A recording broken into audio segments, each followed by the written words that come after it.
Again, my name is Chris Turner. I would like to vote in the endorsement process in May. Thanks very much. Thank you. Okay, I'm going to open it up now to our audience to ask a question. Does someone have a question? Yes, we have some. Wow, yes, very excited question. Here you go. Introduce yourself and ask.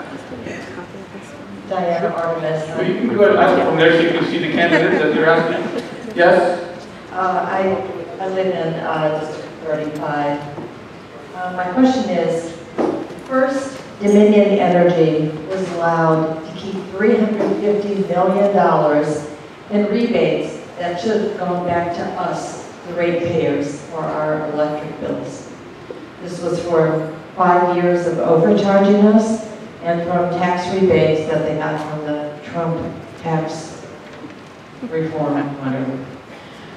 And now Dominion has been allowed by the General Assembly to pass along to ratepayers the costs of cleaning up their filthy, leaking coal slurry lagoons that are poisoning our waters. How much money have you, state candidates, accepted from Dominion in financing your campaigns?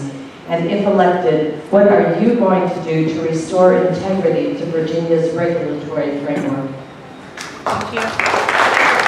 Okay, so the question is about Dominion power, and I'm guessing this is a state level issue.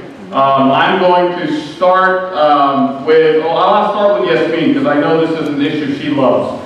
So I'll let her start, and then we'll go over to the candidates one by one thereafter. Great. Well, thank you so much, Dick. I'm going to stand to follow my colleagues' lead. So again, I'm Yasmin. I'm running for State Senate here in our district in the 35th. So the environment, clean energy obviously is one of the top priorities for our campaign, not just because it's a top issue for me, for our voters, but for the Commonwealth, for all of our families, making sure that we fight for Virginia to lead the way in terms of transitioning away completely from fossil fuels to clean renewable energy. My campaign is not accepting a single dime from the fossil fuel industry. I'm not accepting a single dime from Dominion. Once elected to the General Assembly as your state senator, I will vow to ensure that I support legislation already introduced in the General Assembly to ensure that state-regulated monopolies like Dominion have absolutely no power and will be prohibited from making any contributions to political candidates and their campaigns. That's something that's needed in the General Assembly. That's something that I'm supportive of. I will make sure that I support a Green New Deal here in Virginia, legislation that's been introduced by colleagues Sam Rasool in the General Assembly, making sure that we're doing everything we possibly can to fight for a climate future for our families. Thank you.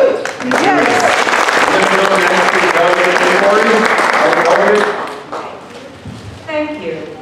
And I agree with everything you said, so I won't repeat it.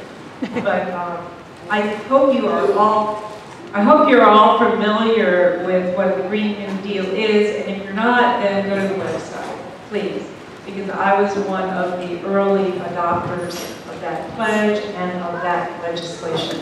We had an interesting fight this session and made a lot more progress than I would have expected. But if we get 2 more Democratic delegates in the House, we will make real progress that we all want instead of more than we expect, which is obviously not good enough. And the whole system of regulation of utilities is extremely complex. It's not all up to the General Assembly, which is unfortunate, but we can still make a lot of changes. And I look forward to helping to do that. I sit on the Special Energy Committee of Commerce and Labor, and I've already learned a lot and been able to push Dominion in certain ways, but nowhere near as enough as they should be. Thank you. Next we'll go to Alfonso Lopez. I'll have to reverse it. All right, we'll go with JD. There you go. Good evening again, everyone. So I was sitting here, listening about Dominion. The young lady who asked a pointed question about elected members, if any of us have taken money from Dominion. Now, like my good friend Yasmin stated, I pledge not to take any money from any corporation, special interest, anyone that infringes on our environment or of our people. However, public record will show that there's many elected members in the Commonwealth of Virginia that have already taken the money. Now progressives are standing up. They're saying, no, we're not going to take any money. And now everyone wants to get on board and say, we're not taking money either. Good. What have you done in the past? And that's a clear indication of your character as an elected member. So, the minions out there running amok in Union Hill, where's our legislators? Quiet. All right, there's more to do. There's more to do. The minion has monopolized the Commonwealth in so many ways, and it's in bankrolling so many of our politicians. That needs to stop. It needs to stop today, and it will stop on June 11th when I'm elected as your primary candidate for the Democratic Party, and in November. Thank you.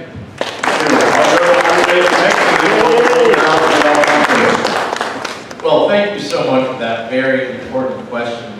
Let me give you a little bit of background. I work at Citizens Climate Lobby with constituents and folks in the grassroots community, 110,000 folks working on carbon emissions every single day. My first act when I decided to run in the 38th district was to take the no fossil fuel pledge. I'm doing it for my children, I'm doing it for my family, and I'm doing it for our community. It's what needs to be done. I wish that the delegate who in the 38th would have answered the question, which was how much money did you take? I'm telling you right now, I have taken zero, I will take zero, and that I promise you. Thank you. I really appreciate this question. My background is in environmental policy and law. I worked in the Clinton White House at the Council on Environmental Quality. I worked with the National Environmental Community, working on the Kyoto Protocol, Safe Drinking Water Act, Clean Water Act. I'm also the founder in the Virginia House of Delegates of the Virginia Environment and Renewable Energy Caucus.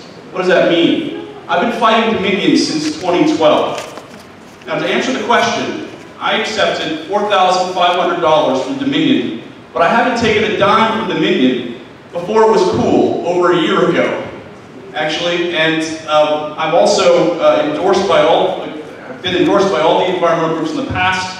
I've been the legislative champion of the League of Conservation Voters. And here's the thing, I've voted against double dipping from Dominion power. I've voted against Dominion on almost every major piece of legislation over the last 8 years. I've raised over $600,000, $4,500 of that is not that much.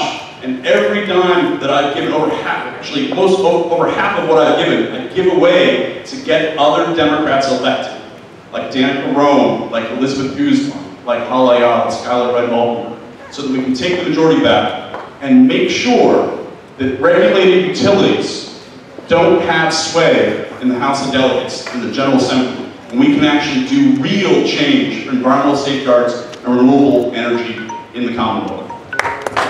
All right. I'll come back, because I really want to move on. I'll come back, I promise you. I'm going to go to Abdul Razak, who had a question I know written down. One of our civic engagement team. Thank you for coming. My name is Abdul Razak Rumi. I have a question. My question is, the Board of Supervisors passed this policy, but we don't feel like Vienna district. What will you do to make sure resources are allocated with equity? The question is to the Board of Supervisor and School Board candidates, and it's addressing the One Fairfax policy. And basically, we don't feel like Vienna, is what you said? Okay, all right, we don't feel like Vienna here. I'll start with Penny, because she's our current supervisor, and then I'll come across to the other candidates. Thank you. The school board and the Board of Supervisors adopted the One Fairfax policy in 2017. But there's been a lot of misunderstanding of what One Fairfax means. It does not mean that everybody gets everything they want. It means that we look at programs, policies, and procedures through a racial and social equity lens. We want to remove barriers to success, but it also means that when we remove those barriers to success, people have to take the opportunity on their own to achieve that success. We are looking at housing, we are looking at parks, we are looking at everything we do through that equity lens. Not equality, but equity. If everybody can have a step up, whatever step they need, that will lead to their success. And that's what we're doing at the Board of Supervisors. Yeah. Thank you. I'm going to go to Erica next. One of the reasons I decided to run for office is because nobody can easily live in Fairfax County without a car. And that is a huge equity issue, especially for our community, for our immigrant community, for minorities. People may take 2 hours in transit every day to go from home to work and back. That is a huge amount of time that they are not spending with their families, that they're not spending doing what they like doing most. So that is an equity issue, and I believe that we need to improve the state of sidewalks and mobility in our county so that everybody can move without a car if they choose to. Now, one of the populations that suffers the most with lethal accidents out in the street is immigrant populations, seniors, and people with disabilities, because there are no very good sidewalks around Fairfax County. There's not very many ways to move around. So that's one issue. And the other issue is parks as well. Currently, I am supporting Blake Lane Park in my district because it's a park that is destined to be removed. And this is one of the very few patches of green in this community. So we need parks, we need equity, we need equal access to these spaces and to transportation options. Thank you. Alicia. Thank you. So my day job, I'm a law professor at Georgetown, and I have spent 2 years chairing our diversity committee for the faculty and for the school at Georgetown. So I know about equity, and I know how to implement equity. So I'll give you an example. I think that the One Fairfax policy is fantastic, but there are a couple things. Well, there's one thing missing. There's no immigration status in our One Fairfax policy. We have race, gender, socioeconomic status, but we don't have immigration status. And I think that needs to be added. Why? Take one program, the Target program. The Target program is a program that's been in existence for 30 years in Fairfax County. And what it does is it looks at license plates. It says if you have an out-of-state license plate, and it encourages your neighbor to file an anonymous report saying that this person is living in my neighborhood and is not licensing their license plates. This, unfortunately, falls upon undocumented immigrants. It falls, it's racially inequitable as well, as people move around the county, and it falls upon low-income people. So how do you implement One Fairfax, the policy, into implementation? What you do is you take that 30 years of data, the 30 years of data that we have on the policy, and we say, who does it disproportionately impact? And if it disproportionately, you find that it disproportionately impacts undocumented immigrants, it unproportionately impacts low-income people, then you try to fix that policy or you get rid of it. That's how you implement One Fairfax. Thank you. I'm going to carry that question over to our school board candidates. Particularly because we have schools in Fairfax County like Thomas Jefferson that are great schools, but then we have schools that are also great schools but aren't performing as well, like Justice High School, which is literally across the street, and one of the candidates' father actually graduated from that high school because I knew him back then. So I'm going to start with our current school board members, and then I'll come to the candidates. And since Ms. Karen Keys-Gamarra is here and walked in and she hasn't had a chance to speak yet, we'll start with her. Hi, I'm Karen Keys-Gamarra, and I'm running for the at-large seat again. I was elected in September of 2017 in a special election. I came on board just as we were adopting the One Fairfax, which was basically me putting on something that was very comfortable because my whole life is focused on bringing equity and bringing fairness to children. I represent children in court. So what that means in our policies basically means that when we look at a situation, we're trying to make sure that we're bringing the same opportunities to everyone. TJ is in a different category because that's a governor's school. And so we're getting students from Loudoun and Arlington and a number of other places. So that is not exactly under our jurisdiction other than, the fact that we offer that situation. But with respect to other schools like Justice, and I've done a lot of visiting at Justice, I love Justice and participated in the name change, I've done a couple of things to try to make sure that we bring about equity. First of all, I sponsored a motion to make sure we maintain our Title I funding, which has been under threat. And those programs help to make sure that we can reach students in high poverty areas. I also sponsored an advanced academics topic to make sure that we are investigating how to bring advanced learning opportunities to more students and not just those that are eligible for the GT program. Thank you. She told me to stop talking. Yeah, so for those of you that came in, it's 90 seconds to answer, and if you see Soraya hold up one finger, that means you have 30 seconds left. If you see her hold up two fingers, you've got 15 seconds left. And if you see this, you know what that means because you obviously stopped. So. Well, I had more to say, but I want to... We'll come back. All right. I'm just going to come straight down. Jessica.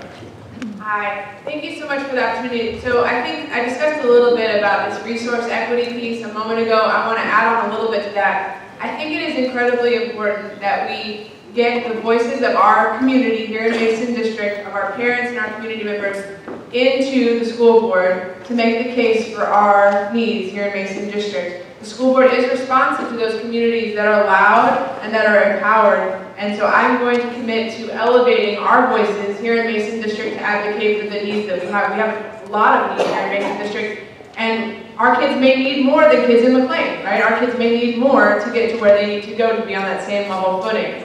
So I'm going to commit to working with all of us to do that. Another issue I've heard a lot about in equity is about discipline. And some of our students of color, students with special needs, are getting the disproportionate effects of discipline. And so I will commit to holding our system accountable for improving that situation through training our teachers and through equipping our school leaders and holding them accountable. And I think the last thing that's really important in terms of equity is making sure that Fairfax continues to work on hiring a diverse workforce. This has been a recent priority, but we need to make sure that our hiring practices are not discriminatory. Thank you. Yes. Thank you. Next, we'll go to Ricardi. This has been my work, like I said, for 23 years, where we try to make sure that the people who need it the most have that intervention, have that support. To answer your question in terms of why is it that Justice performs in one way and some of the other schools perform in another way. We have a high rate of mobility in Justice Falls Church in Annandale. We have a high number of students who are learning English as a second language in Justice, Annandale, and Falls Church. We have a high number of students who are on free and reduced lunch in Justice, Falls Church, and Annandale high schools. All of these things impact how they learn. All of these things impact their readiness for learning. And also, we have a higher number of students in special education in Justice, Fairfax, and Annandale than in some of the other places that you mentioned around the district. Where we have greater need, we must have greater resources to be employed to that. As a school principal, oh, thank you. As a school principal, when we sat around to talk about students in terms of who is performing well, who's not performing well, when we figure out what the gaps are, we would put additional support, additional services to the children who have those gaps. It doesn't mean we're ignoring the others, but we are putting the needs, we are putting the resources where the needs are. So I am really in support of need-based staffing, so that we're not reducing the conversation that is going on right now. When I had an ESOL teacher from Luther Jackson call me saying they're going to increase those ratios. That doesn't make sense. When we're increasing ratios and on our kids who need it the most, we're going to get what we've always gotten. Thank you. everyone. It's good to be with all of you. Equity is the reason I entered the race. I've been talking about it. I've been working on it for 10 years. There are 4 things I want to talk about. First is the boundaries. We'd be remiss not to mention it. No one mentioned it so far, but it's a critical conversation. Equity hasn't been centered in that conversation or put as a top priority since '84. It's about time that we reevaluate, and I know the school board has just started talking about it a few weeks ago, so it's exciting. Number 2 is resources. Examining the per pupil funding that's going to various schools, how it's disproportional or not, where activities funding comes from and how it varies across the county, ensuring that that revenue stream is even, or at least, comparable. The third is, someone mentioned discipline. I have come to know this personally very recently. African American kids are 3 times more likely, Hispanics are 2 times more likely, students with disabilities are also, significantly more likely to be disciplined, and we have school resource officers in our schools. So Skip discussed that on Wednesday. That's something I'm very concerned about looking into and really ensuring that we have fair practices and cultural sensitivity training and all that. And I just sent out an email releasing my policy platform and steps I want to take as soon as I get elected on that. And finally, additional supports. So communities that have unique needs, we receive Title I funding from the federal government for certain schools. Ensuring that we receive the full amount that those schools are promised. Looking into social workers and parent liaisons as a support that are already overworked, underpaid, and shared by many schools. So ensuring we have enough of that. Thank you. Mr. Moon. As part of our concern, one Fairfax means that we are providing all students, regardless of their backgrounds, equitable opportunities and resources so that all can succeed. Whether you live in Mason District or Transfer District or Lee, Mount Vernon, whether you are from a rich family or someone who is growing up in poverty, we all take that equal opportunities, same opportunities, so that they can all achieve their American dream. I came here as an immigrant at the age of 17. I was a research student, and I grew up in poverty. My parents were undereducated. Neither of my parents were high school, graduate diploma. But I was able to go to college and go to law school and serve in public because I believe that I was benefited from. I would benefit excellent public school education, and that's what we need to provide in Fairfax County.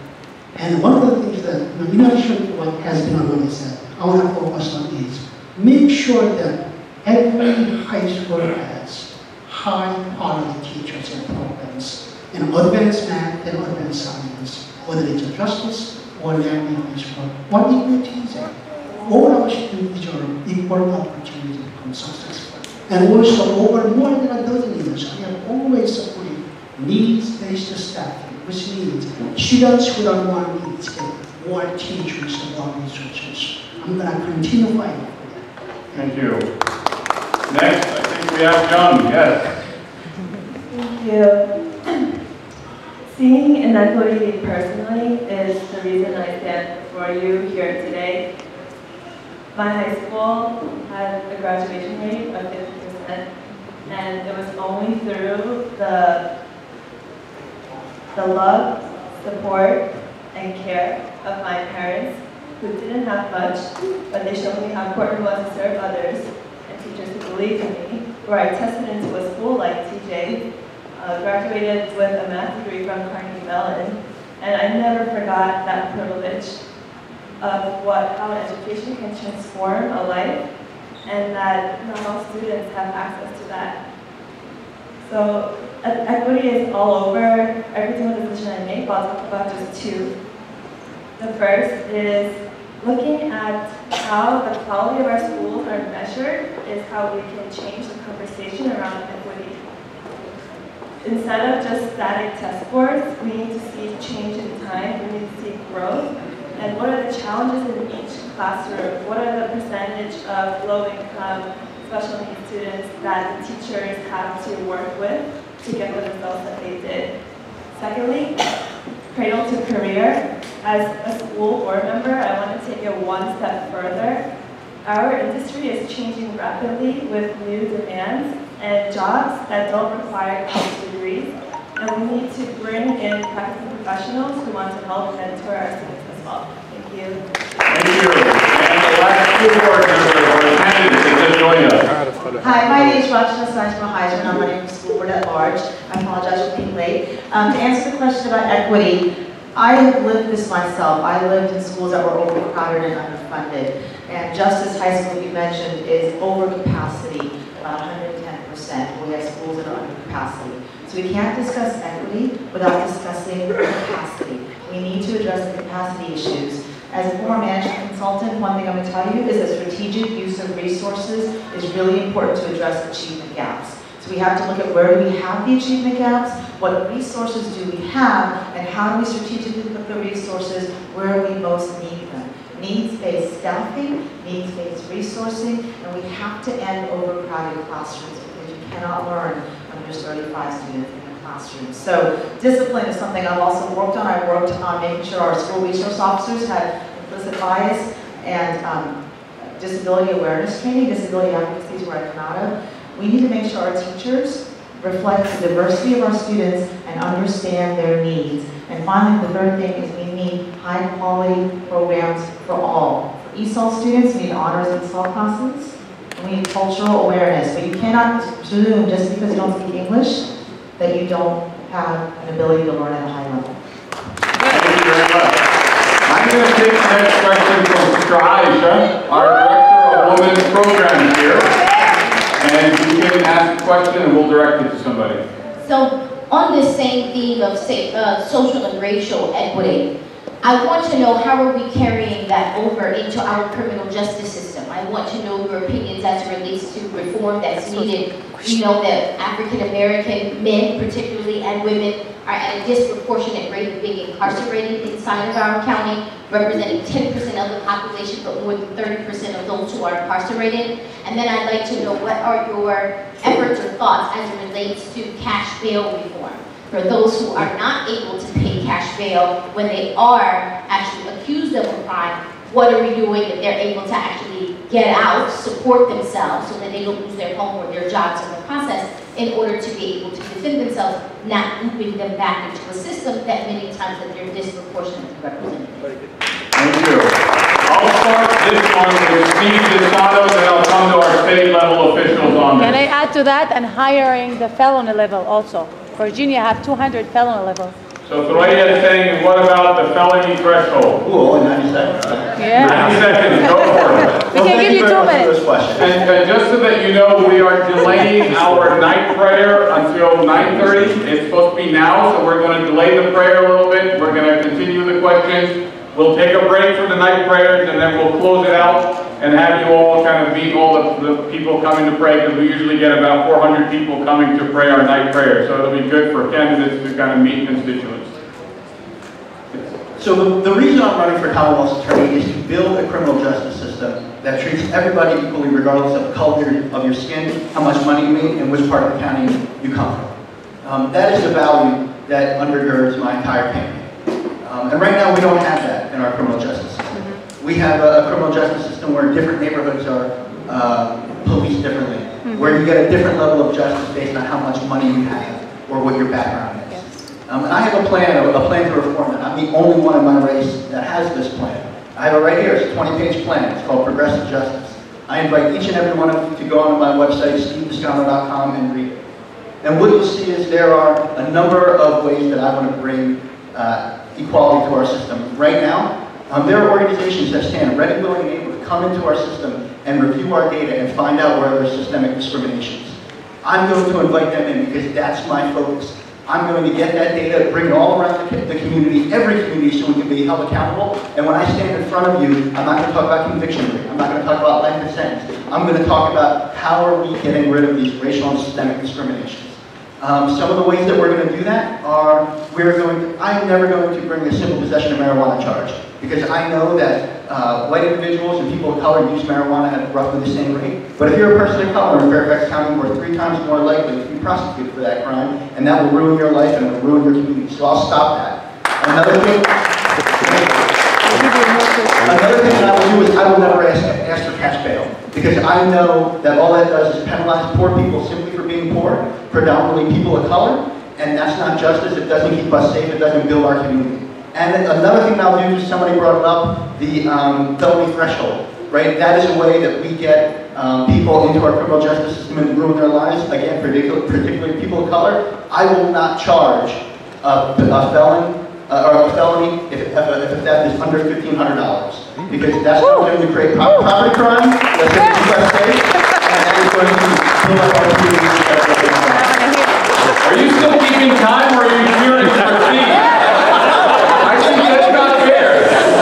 All right, let's start this time with Alfonso on this issue. I adore this question. Thank you very, very much. As the member of the House Democratic leadership, we were working for years to increase the felony threshold from $200, which was absurd. That's the fact is, it should right now be around $1,500, and I just adored what you had to say. Also, with regard to restoration of rights, we were working for years to get restoration of rights done. Working with former Governor Terry McCullough to make it happen. We're happy it happened. The whole House Democratic Caucus worked on it. Also, with regard to cash bail reform, thank you very much. I drafted several letters on this and actually had several conversations with Commonwealth's attorneys, the state, the Attorney General of the state, including one cash bail reform letter from last summer that went to a few folks that got a lot of press. And then finally, I'm very happy, very proud of the fact that after several years of working on this legislation, we finally got my legislation passed as a part of the reconvene session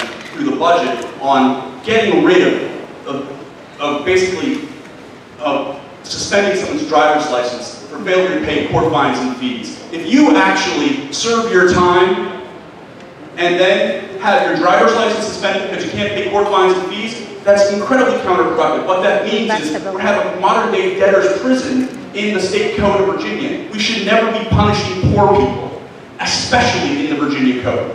I'm going to go over to Yasmin Saeed on this, and then we'll get to the other delegate candidate. Delegate Kate Corey will come to you next. Sorry.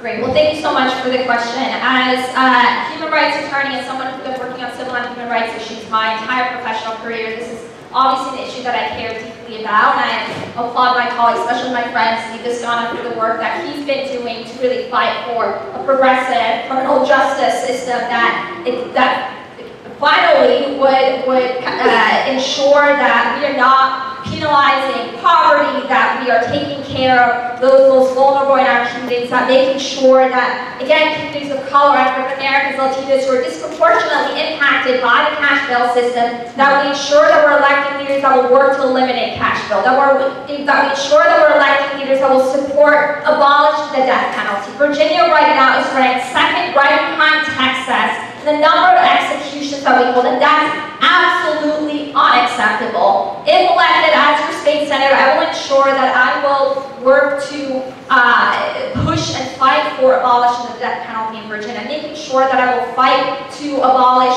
solitary confinement in Virginia, which is a form of torture. Thank you.